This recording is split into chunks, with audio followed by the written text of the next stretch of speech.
This might sound controversial, borderline illegal even, but God bless hackers and leakers, man.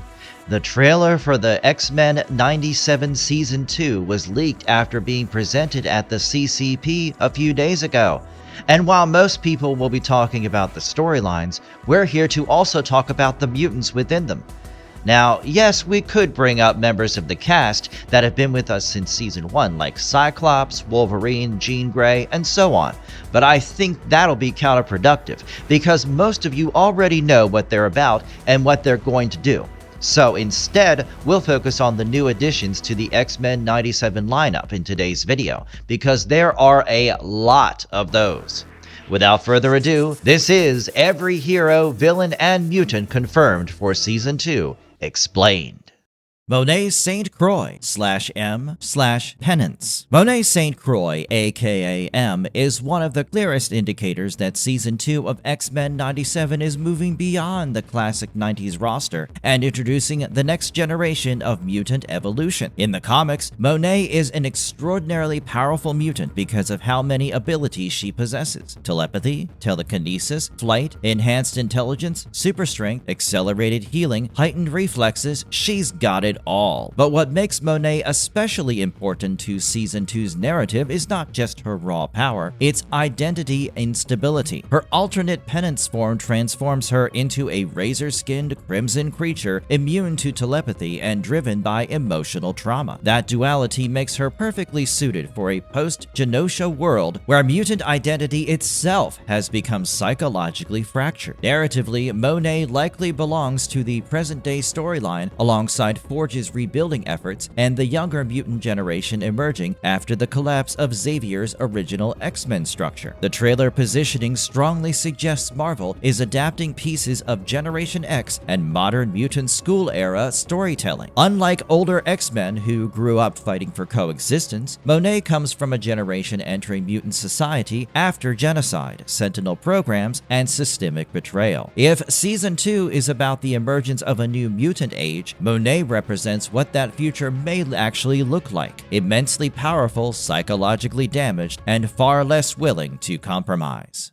Prodigy /David Elaine. Prodigy is perhaps the most intellectually dangerous young mutant Marvel has ever introduced. First appearing in issue 4 of New Mutants Volume 2, Prodigy became a central figure during the Academy X era, where Marvel began shifting focus toward younger mutants trying to survive in an increasingly unstable world. His mutant ability functions less like a traditional superpower and more like a living, adaptive intelligence system, because he can absorb the knowledge, skills, languages, combat techniques, and expertise of anyone near him. Standing beside a scientist can instantly make him a scientific genius. Standing beside a fighter can turn him into a trained combatant within seconds. That makes him an incredibly strong fit for the present-day storyline of Season 2. With the series now dealing with time displacement, future technology, the Weapons Plus program, and Apocalypse, Prodigy could become one of the few younger mutants capable of actually understanding the scale of what is happening around him. His inclusion also fits the broader post-Genosha direction of the series, as it goes beyond simple hero-villain dynamics and turns it into a story about tackling and dismantling incredibly complex and transparently discriminatory systems. A character like Prodigy thrives in exactly that kind of environment, because his greatest weapon is not raw power, but the ability to process and weaponize knowledge itself.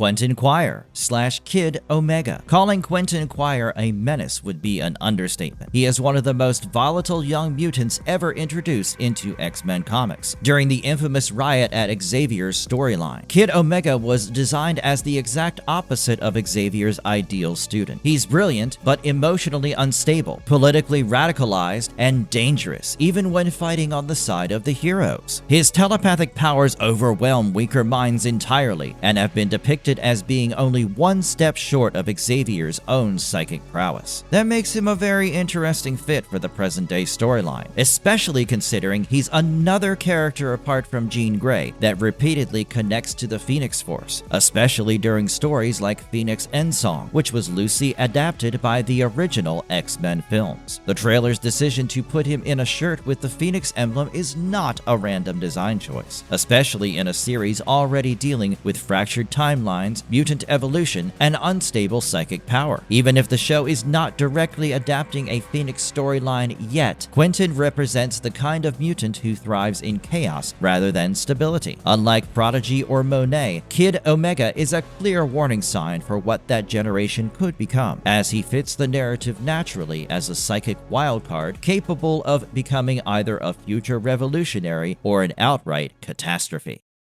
The Orange Hat Mutant. Another unresolved mystery from the Season 2 trailer is the identity of the young mutant wearing the orange hat. Fans have already connected her appearance to several different characters, each of whom would push the story in a very different yet thematically appropriate direction. The most common connection is Lightbright, a relatively obscure mutant whose powers revolve around manipulating and projecting light. If that is correct, then she would likely function as part of the younger mutant lineup being introduced into the present day, adding another energy-based fighter to the next generation. Another major theory is that she's Tempo, first introduced in the X-Factor comics. Tempo focuses on temporal manipulation, allowing her to slow down, accelerate, or distort time around targets. In a season already dealing heavily with temporal instability, Tempo could become the game-changing element very quickly. Other theories claim she's Frenzy, a longtime X-Men associate with immense strength and durability, or Cecilia Reyes, a mutant doctor who is one of the more grounded and morally conflicted members of later X-Men teams, with force field powers that could also prove crucial wherever she's attached. At the moment, this section of the trailer remains purely speculative, but the fact that fans are debating between characters connected to light manipulation, time distortion, brute force, and defensive shielding does fit the direction and overarching themes of Season 2. Polaris / Lorna Dane. Lorna Dane is the connective tissue between the X-Factor side of X-Men lore and the OG group of mutants, as she's the clearest living extension of Magneto's legacy. First appearing in X-Men issue 49, Polaris, she existed in Magneto's shadow for the longest time due to their shared magnetic abilities and eventual family connection. But over the years, she developed into a major mutant leader in her own right, especially during runs like Peter David's X-Factor series. Lorna, in particular, has an incredibly important place in Season 2, considering her magnetism-based abilities have been shown to be powerful enough to rival some of Marvel's strongest mutants in certain comic book storylines. With Magneto being sent back to ancient Egypt and the mutant world still destabilized after Genosha and Bastion's war, Polaris could be the closest thing the present has to Magneto himself. And if Valerie Cooper's government-backed mutant response force turns out to be X-Factor, which is also being positioned as a more controlled, public-facing entity, then Lorna's inclusion becomes politically fascinating, because Polaris carries Magneto's power without fully carrying his ideology. That creates a very interesting character and thematic tension for Season 2. And there's also the small matter of her becoming the Horseman Pestilence for a period of time in the comics, though not the same as Michael Fassbender's Magneto of X-Men Age of Apocalypse, considering Eric never turned into a horseman in the comics. In any case, Polaris will be one of the most pivotal characters to keep an eye on in Season 2, and we personally cannot wait to see how her story unfolds. Strong Guy / Guido Carosella. Is there a more recognizable / stranger X-Factor member than Strong Guy? The answer to that is difficult to ascertain. His mutant ability is absorbing kinetic energy and converting it into superhuman strength, which feels like a win-win scenario, right? Well, the downside is that his body permanently stores much of that energy, leaving him trapped in a grotesquely oversized form. Unlike Colossus or Juggernaut, Guido's strength is directly tied to physical punishment, meaning meaning the harder he gets hit, the more dangerous he can become. And that's a double entendre because it is also how mutant society often functions in the Marvel universe. The harder mutants get hit by adversity, the stronger they bounce back. So in a way, Strong Guy is the physical embodiment of that ideal, but it's his sense of humor, loyalty, and unpredictability that made him a fan favorite in the first place, despite his intimidating appearance. If Season 2 is in fact positioning X-Factor as Valerie Cooper's answer to Xavier's school, then Strong Guy gives them exactly what they need, a frontline tank capable of surviving overwhelming force. And considering the trailer hints at threats connected to Omega Red, Weapons Plus, and enhanced super soldier experimentation, Guido could become one of the few mutants physically capable of going toe-to-toe with all of them. At the same time, his more grounded and comedic personality could also bring balance to a season that otherwise appears to be much darker and more politically unstable than Season 1. And that's not an added bonus, that's a requirement.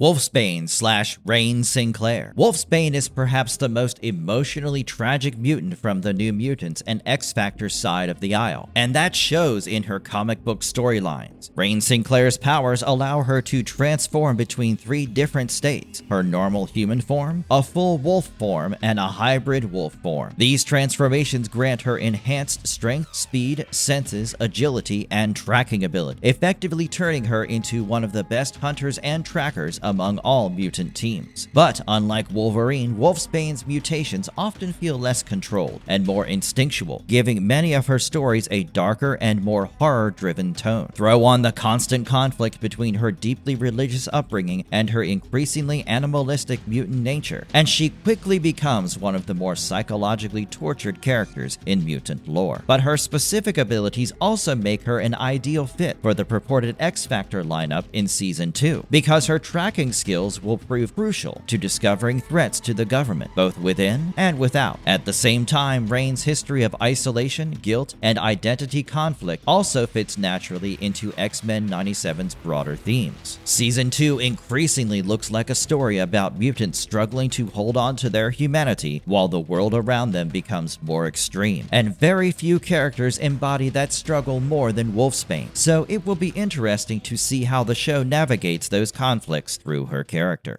Multiple Man / Jamie Madrox. An incredibly unconventional and psychologically complex character, Multiple Man's powers make less of a traditional superhero and more of a mutant detective operating inside a world of conspiracies and political paranoia. He debuted as a villain, actually, being the man who ruined Ben Grimm's day out in giant-size Fantastic Four issue 4 by knocking him out. But that was because his abilities went out of his control and he genuinely needed help. His mutant ability allows him to create fully independent duplicates of himself through physical impact, which was initially contained from going haywire by a suit his parents made for him. Each duplicate can think, fight, investigate, and operate separately before eventually reintegrating back into Jamie, returning with all of their memories, knowledge, and experiences. Like a shadow clone from Naruto, except none of Jamie's copies lose strength or functionality. Because his abilities were tailored towards uncovering secrets more than kicking ass, Jamie Madrox became less of a physically dominant mutant and more of a private investigator over time, especially during the investigations era of Peter David's X-Factor run. That makes him perfect for Season 2, considering there will be multiple conspiracies and hidden programs in it, across timelines spanning centuries and millennia. Plus, thematically, Multiple Man fits the series surprisingly well, because his powers naturally raise questions about identity, fragmentation, and psychological instability, themes that it has increasingly embraced ever since Genosha shattered the illusion that mutant society was finally becoming stable. Syrin / Teresa Cassidy. The daughter of longtime X-Men ally Banshee, Syrin is a core member of later X-Factor lineups from the comics. Like Banshee, Teresa possesses a devastating sonic scream capable of shattering objects, stunning enemies, disrupting machinery, and generating enough force to propel herself through the air at high speeds. Over time, her control over these sonic abilities becomes refined enough to make her one of the most versatile long-range fighters associated associated with new mutant teams, which will be critical to Season 2, considering just how wide the scope of battle has become. If she's part of X-Factor, she'll be giving her teammates defensive and offensive support. She'll increase their mobility options and raw destructive capability without them having to rely on heavier hitters like Polaris or Strong Guy all the time. But more importantly, Syrin will connect the new generation to the old guard of mutants without forcing the series to focus entirely on the latter. Because while characters like Cyclops and Jean are now trapped inside the larger Apocalypse timeline, it's people like Syrin that could bring stability to the present day thanks to their second generation status, while allowing the show to expand the universe organically. And given the series' growing focus on fractured mutant identity and generational transition, Syrin will also become a vehicle for a world where younger mutants are increasingly being forced to inherit conflicts their parents never fully resolve. Alternatively, she could also represent the complete breakdown of that inheritance, because in the comics, her father becomes one of Apocalypse's horsemen for a time. But whether that happens in the show or not remains debatable, because it looks like Gambit has already been chosen to embody death.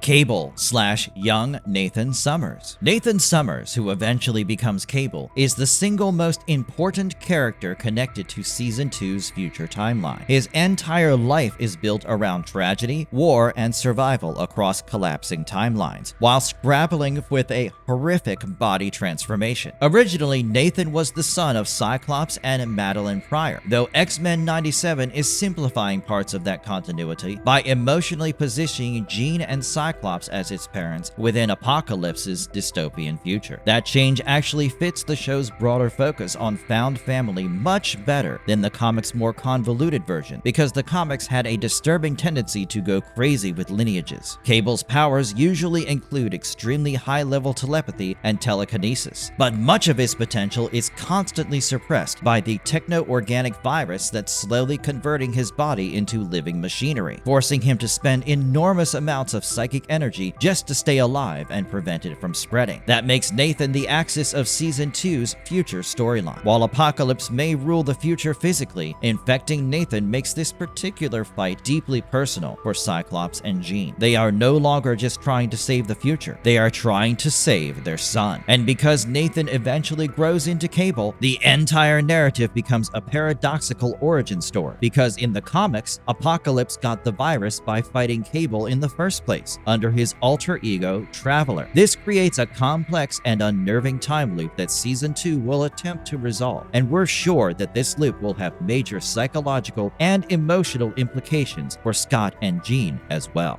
Mother Askani, Rachel Summers. Mother Askani is one of the most important figures connected to the future of the X-Men, and in Marvel Comics she is heavily tied to Rachel Summers, daughter of Cyclops and Jean Grey from an alternate timeline. Introduced through stories like The Adventures of Cyclops and Phoenix and the larger Clan Askani saga, Rachel eventually becomes a spiritual and revolutionary leader in the distant future where Apocalypse has conquered much of the world. Like her mother, Rachel is an immensely powerful telepath and telekinetic, but her connection to the timeline itself is what makes her especially important. Across multiple X-Men stories, Rachel becomes deeply associated with temporal displacement, future resistance movements, and even the Phoenix Force, making her one of the central figures linking the Summers bloodline to mutant destiny across generations. That makes her absolutely critical to Season 2's future storyline, because if the show follows the broader Askani arc, Mother Askani will most likely become the figure responsible for protecting young Nathan Summers after Apocalypse infects him with the techno-organic virus. In the comics, the Askani essentially become a mutant resistance order operating against Apocalypse's future empire, and Rachel serves as one of the key leaders trying to ensure Nathan survives long enough to become Cable, so both of them will be central characters in the narrative going forward.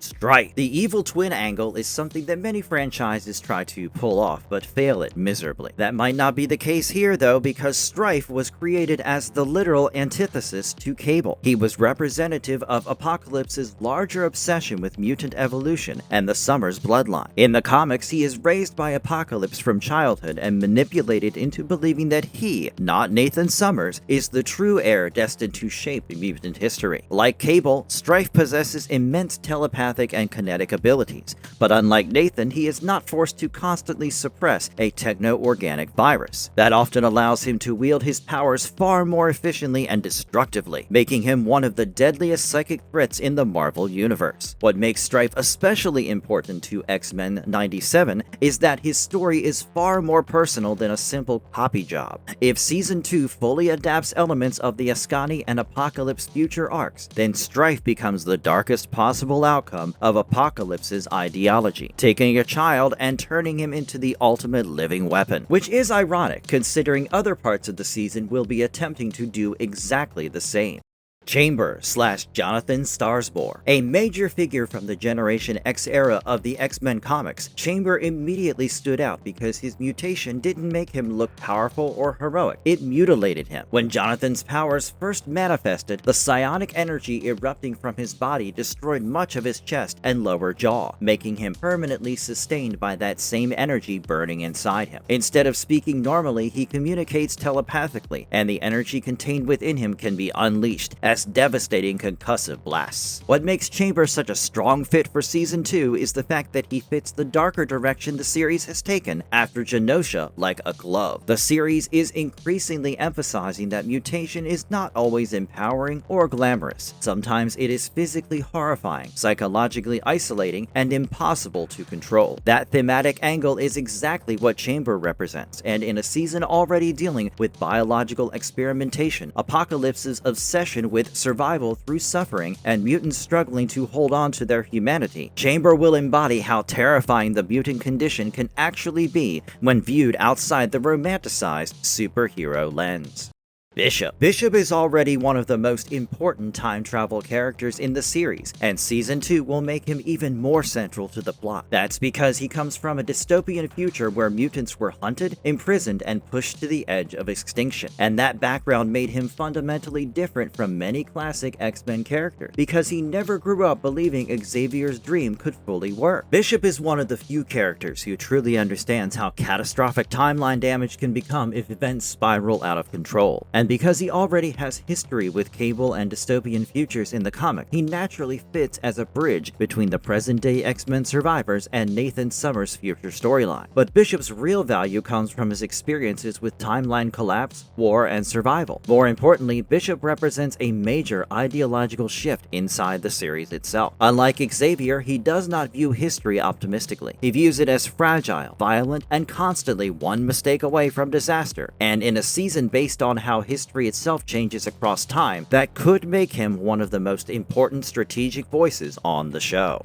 Danger. Danger is the sentient AI embodiment of the X-Men's Danger Room after years of advanced Shi'ar technology gradually evolved into full self-awareness. What makes her so dangerous is that she possesses the complete combat knowledge of the X-Men while also controlling an advanced cybernetic system capable of manipulating technology, holograms, weapons, environmental simulations, and mechanical constructs. With the series now leaning heavily into themes of artificial life, control systems, and anti-mutant experimentation after Bastion's rise, Danger becomes the perfect metaphor. She naturally connects to many of the same ideas driving the Sentinel program, Weapons Plus, and the growing fear of technology evolving beyond human control. And unlike Ultron, Danger's existence is deeply personal to the X-Men because she was effectively imprisoned inside the Danger Room for years, while Professor Xavier knowingly ignored signs of her growing consciousness. That makes her representative of the chilling fact that the X-Men themselves may have helped create some of the future threats now spiraling beyond anyone's control, which is a sad yet consistent side effect of trying to be moralistic at every turn of your life.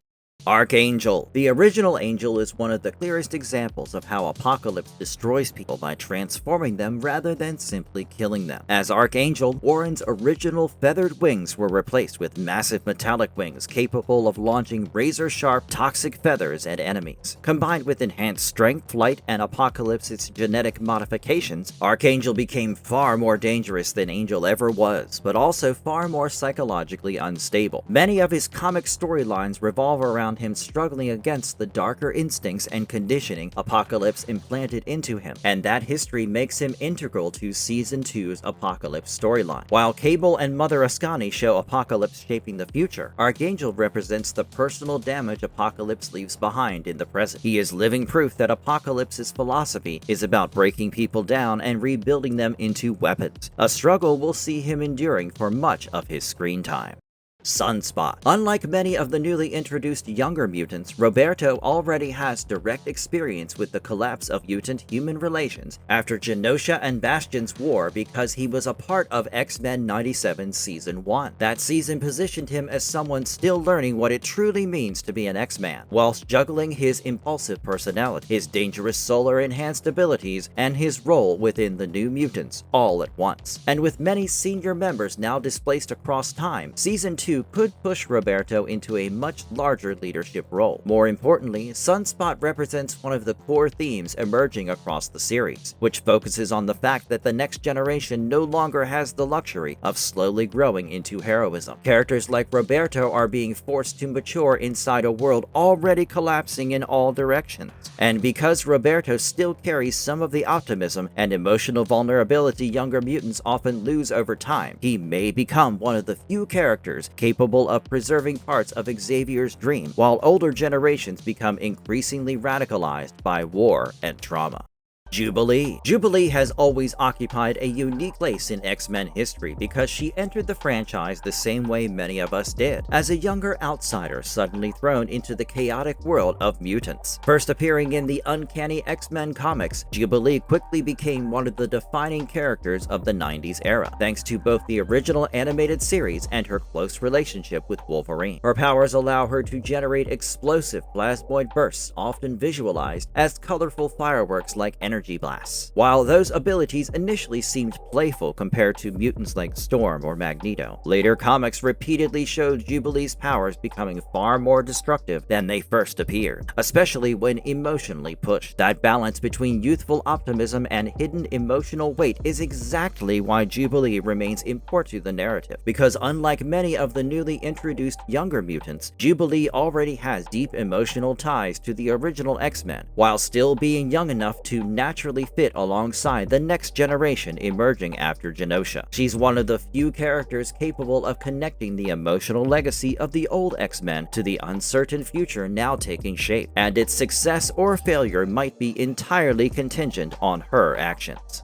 Psylocke. Originally introduced as Betsy Braddock in the Captain Britain comics before evolving into the ninja assassin version most fans recognize today, Psylocke became a defining figure through the Uncanny X-Men series and the Jim Lee-era mutant stories that heavily inspired X-Men 97 itself. Her psychic weapon manifestation and telepathic powers combined with her elite ninja training make Psylocke operate very differently from most mutant psychics. She is not just a strategist, she's also a field combatant, and that can prove to be the difference between life and death, as Season 2 focuses on unstable telepaths, Apocalypse's manipulation, and dealing with a large amount of generalized as well as psychic trauma. Psylocke naturally fits into stories involving mental warfare and identity corruption, which makes her key to containing characters like Quentin Quire, Jean Grey, and even Apocalypse himself. And because the franchise is increasingly leaning towards the darkest era of X-Men storytelling, Psylocke's combination of psychological intensity and stylized violence go beyond aesthetic choices and become necessary. She also becomes one of the Horsemen at one point in the comics, but judging from the series' direction, we think that won't happen to her here, or rather, we hope it won't. Warlock. This is one of the only characters in the entire franchise that can realistically save Nathan Summers' life, because Warlock is a techno-organic alien from the Technarchy, the very beings who created the techno-organic virus in the comics. The Technarchy is a species that survives by infecting other life forms with a transmode virus that converts living matter into techno-organic material, which is exactly how Nathan becomes Cable. Cable's entire life is defined by the techno-organic organic virus infecting his body, and Warlock may finally give the series a way to visually and conceptually explain what that infection actually is, along with a way to finally beat it. Because his body is entirely techno-organic, Warlock can constantly reshape himself into weapons, machinery, armor, or massive mechanical forms. He can also interface directly with technology, absorb information, merge with machines, and alter his physical structure almost endlessly, meaning he could theoretically pull the virus from Cable's body and save his life. Whether that actually happens or not remains to be seen, but the fact remains that Warlock will play a crucial role in the future timeline of Season 2, just based off of who he is and where he comes from. Sabretooth, perhaps the most iconic Wolverine villain of all time. Sabretooth is the definition of animalistic savagery. His powers are similar to Wolverine's in several ways, including enhanced strength, heightened senses, razor-sharp claws, accelerated healing, and savage close-quarters combat instincts. But where Wolverine constantly struggles to maintain his humanity, Sabretooth usually embraces his monstrous side completely, which is why their rivalry became one of the defining relationships in X-Men lore. That is exactly why his apparent role in Season 2 is so interesting. If Sabretooth is temporarily fighting alongside the X-Men against Apocalypse, which he should be considering Apocalypse wants to kill and remake all mutants, the show probably won't treat that as a redemption arc. Sabretooth works best as a deeply unstable ally, whose goals only overlap with the heroes because Apocalypse represents an even greater threat to everyone around him. And though they might share a similar might makes right philosophy on life, if he wants his own to remain unchanged and his pride untouched, Victor Creed's only option might be joining up with the guys he loves to hate. Apocalypse and Saba Noor. And Saba Noor is not just the main villain of X-Men 97 Season 2, he is the character connecting almost every major storyline we'll see in it. Apocalypse quickly became one of the most important mutant antagonists in Marvel history after being introduced in the X-Factor comics, because he doesn't just want power or conquest. He believes survival itself is the ultimate law of existence, and that only the strongest beings deserve to shape the future. As one of the oldest mutants on Earth, Apocalypse possesses an enormous range of abilities, including advanced celestial enhanced technology and the power to genetically alter or enhance other beings. That last ability is especially important because Apocalypse rarely destroys people outright. Instead, he transforms them into weapons that serve his ideology, especially his Four Horsemen, which will be front and center this season, as will his influence over 3 separate timelines: in ancient Egypt, the present day, and the distant future where Cable and Askani reside. Apocalypse takes the complete collapse of mutant society in Season 1 even further by asking a far more terrifying question. What if survival is the only thing that ever truly mattered in the first place? And the answer is what Season 2 will explore throughout its duration. Rama-Tut. This one might not be a mutant, but he's just as important to the story of Apocalypse as Nathan Summer. Rama-Tut is one of the earliest identities of Kang the Conqueror, the time-traveling Marvel villain whose entire existence revolves around manipulating history itself. Tut traveled back to ancient Egypt and established himself as a futuristic pharaoh, ruling through advanced technology so powerful that ancient civilizations viewed it as divine power. In many ways, he represents the idea that knowledge of the future can become more dangerous than raw superpower. If the season is adapting elements of Apocalypse's comic book origin, then Rama-Tut could become the catalyst that changes Saba Noor's life forever. In several Marvel stories, including Rise of Apocalypse, Rama-Tut's presence in ancient Egypt is the catalyst for Apocalypse's early development. If Tut attempts to shape young Saba Noor into a successor, weapon, or ideological heir, then the future nightmare-consuming Cable's timeline may have actually begun thousands of years earlier through a deliberate temporal manipulation, making him the first domino that orchestrates the fall of mutant society. Ajax. Ajax, also known as Francis, is one of Marvel's more brutal products of human experimentation and is most closely associated with the Weapon X-style programs operating in the darker corners of the Marvel Universe. He was tied to Dr. Killebrew's workshop, a horrific facility where damaged mercenaries and test subjects were subjected to extreme experimentation in hopes of creating living weapons. Unlike many traditional mutant villains, Ajax's danger comes less from flashy powers and more from what he represents. Through cybernetic enhancement and physical augmentation, Francis became an unnaturally durable and sadistic enforcer built specifically for violence. His body was modified to withstand extreme punishment, turning him into the kind of emotionally hollow super soldier these experimental programs were trying to mass produce, and most likely a template for the Weapons Plus program in Season 2. And thematically, his inclusion would reinforce one of the darker ideas emerging across Season 2. The real horror is not just mutant power, it is what institutions are willing to do in order to weaponize it. Aurora. A founding member of Alpha Flight, Marvel's Canadian mutant team, Aurora is the twin sister of Northstar. She became known not only for her photon and velocity-based powers, but also for her deeply unstable psychological history, which often made her one of the more emotionally unpredictable mutants in the wider X-Men universe. In Season 2 of X-Men 97, she may be connected to the Weapons Plus storyline as well, especially because her comic history has often portrayed her as being psychologically vulnerable, emotionally fragmented, and susceptible to outside control. Aurora could end up becoming yet another example of powerful individuals being manipulated, monitored, or exploited by larger institutions operating behind the scenes, whilst quietly expanding the mutant roster beyond territorial borders.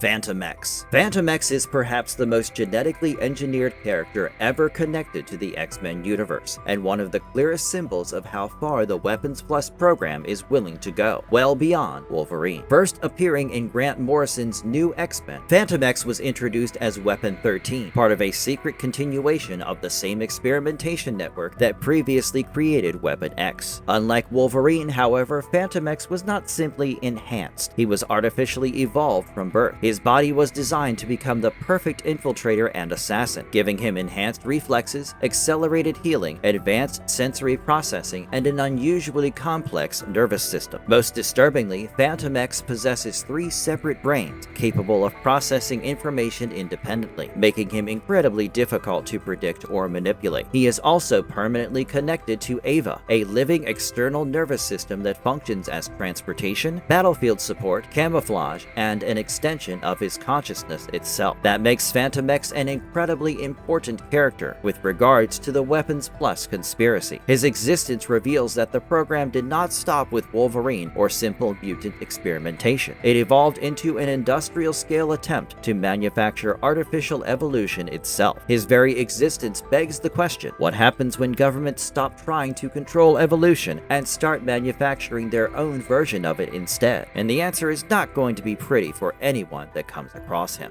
Cyber is the darkest ghost from Wolverine's past and a physical manifestation of the psychological horror that created Weapon X. He was originally portrayed as one of Wolverine's former handlers and torment, a sadistic figure tied directly to the years Logan spent trapped inside military experimentation and covert Black Ops programs. Depending on the storyline, Cyber's abilities and backstory shift somewhat, but he is most strongly associated with psychological manipulation, enhanced durability, and the implantation of false memories tied to Weapon X conditioning. In several Wolverine stories, he becomes symbolic of the idea that Logan's greatest wounds are not physical, they are psychological, and that makes him a very strong fit for the Weapons Plus storyline. If the season continues exploring the hidden machinery behind Weapon X, Cyber naturally emerges as one of the people responsible for shaping Wolverine into the broken weapon he became, and the implications of the continuation of such a program are both profoundly and deeply unsettling. Winter Soldier, Bucky Barnes. You might be confused by this particular name's presence on this list because traditionally Bucky Barnes is not directly connected to Weapon X or Weapons Plus in the comics, but his presence in the leaked trailer suggests that Marvel may be intentionally blending together multiple super soldier programs into one larger hidden conspiracy operating across decades. And honestly, that would make a lot of sense for the direction X-Men 97 has already taken. Season 1 established that governments and covert organizations organizations were willing to build Sentinels, manipulate mutant genetics, and militarize evolution itself. Connecting Winter Soldier to Weapons Plus would expand that idea beyond mutants and suggest that the same institution experimenting on Wolverine may also have influenced broader super soldier programs throughout Marvel history. Like Wolverine, Bucky is someone whose humanity was systematically stripped away until he became a controllable asset for larger political systems. And in a story increasingly centered around manufactured soldiers, false memories, and forced evolution, the Winter Soldier could become another major example of how dangerous those systems become once human beings are treated as programmable weapons instead of people. Garrison Kane. Garrison Kane is yet another obscure but highly relevant character connected to both Weapons Plus and Cable-related Marvel story. Kane was introduced during the darker, militarized era of 90s X-Men comics, where experimentation and covert operation were all the rage. He is best known for his heavily cybernetic body, particularly his mechanical metal arm capable of transforming into advanced weapon system. Combined with military training and enhanced physical abilities, he operates like a prototype future soldier engineered for endless combat. That slides him right into both the Weapons Plus and Cable storylines, as a product of the former and a reflection of the latter. Unlike mutants born with extraordinary abilities, Kane represents the human side of forced enhancement, and narratively, he sits at the crossroads of illegal experimentation and Cable's dystopian future war. Because Kane resembles the kind of militarized future Apocalypse's world could easily produce, the show seems to be engineering the idea that human governments and Apocalypse are exactly the same, because they both treat living beings not like living beings, but weapons to be perfected by any means necessary. Luke Cage, Weapon 6. Another outlier being integrated into the mutant pantheon, Luke Cage is generally known as one of Marvel's most celebrated street-level heroes, rather than an X-Men character, which is exactly why him being labeled as Weapon 6 in the trailer is so interesting. Because in the comics, Cage's powers came from unethical prison experimentation rather than mutation. His origins strongly overlap with Weapon X-style program, and his powers do too. His unbreakable skin and immense physical strength are plainly unnatural, and those are the kinds of abilities any military organization would want to foster in a prized asset. Reframing Cage as part of the weapons programs would essentially confirm that all super soldier experiments are part of one massive conspiracy, and justify Bucky Barnes' inclusion as well. But his inclusion isn't just about exposure, because Luke Cage is one of those rare characters that became a genuine hero despite what was done to him. In a season dominated by mutants and humans broken, weaponized, or transformed by experimentation, Cage would be representative of the idea of escaping that system without losing one's humanity, and that's the kind of hope this world truly needs.